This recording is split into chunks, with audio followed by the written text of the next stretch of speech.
It is vlog 188, and it's your pal, Jaime, the shut-in cartoonist musician, vlogcasting, of course, from the Corn Tortilla Press World headquarters, located on that island in the San Francisco Bay. On my second cup of coffee today, it's just about 9 o'clock. It's on the upswing of 9, around 8:45. We already did the grocery store and stuff this morning and shopped for peoples, including ourselves. And yeah, my thumb, man, it's kind of asleep for some reason. Anyway, it's yet another one, bearer of bad news. We lost a musical giant, at least in my world, my musical world. This guy was enormous.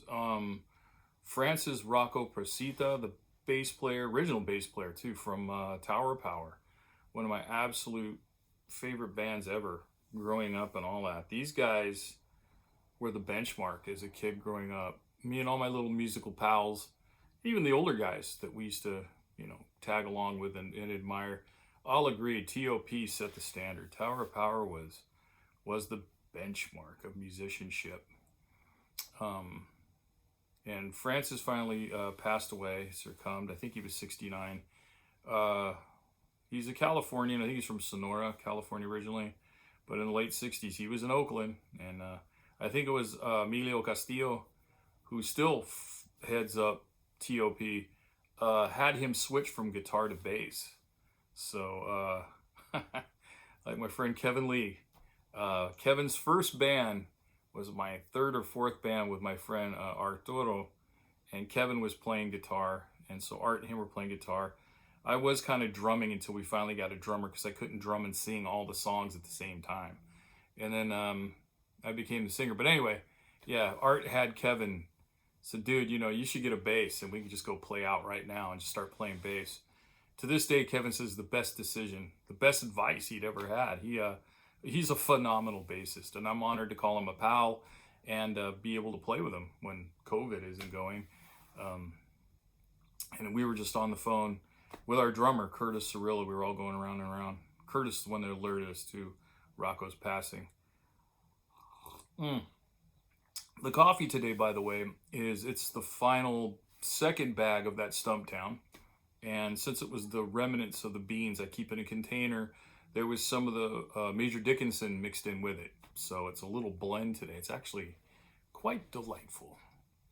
So yeah, Rocco Presita, my first concert as a kid, my first real concert. I went to the Sacramento Memorial Auditorium with older cousins and friends of our family. And I was the kid. I was 12 years old, in 7th grade, on the verge of becoming 13, a teenager. And I get taken to see Santana, was the headliner, and the opening band was Tower Power, who we all already knew who they were. I already had one album of theirs, and my mom's best friend bought it for me for maybe Christmas. And it was the third album, Tower Power's third album, the self-titled one, has that gradated front cover with the posterized photos of them, or the picture of them on stage somewhere. And it had, What Is Hip, So Very Hard to Go, Clever Girl, Just Another Day. I can go down the list. Soul Vaccination, a little confession about that record. I wore it out, had to buy another one, but the confession is I sing as well. I used to be in choirs and things. And especially singing blues and R&B and stuff, I totally rip off Lenny Williams. I mean, I borrowed everything I could from that guy.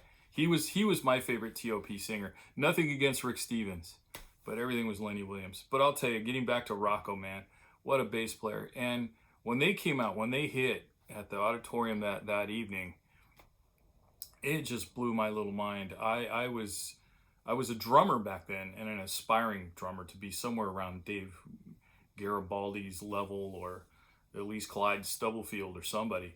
Man, those two guys with their minimal equipment were just, it was a roar in the right key and funky. I mean, stankin' funky. It was just it left an impression on me to this very day. Here we are. I want to say how many years later, because it's a long time. So he's greatly missed. If you're a bass player out there, you know, especially you good ones like Kevin Lee and John Seabury and you guys. It's you all understand. It's you're all moving up a notch, and as Kevin said, that's a high ascension too, to ascend that high for the space that Rocco's leaving.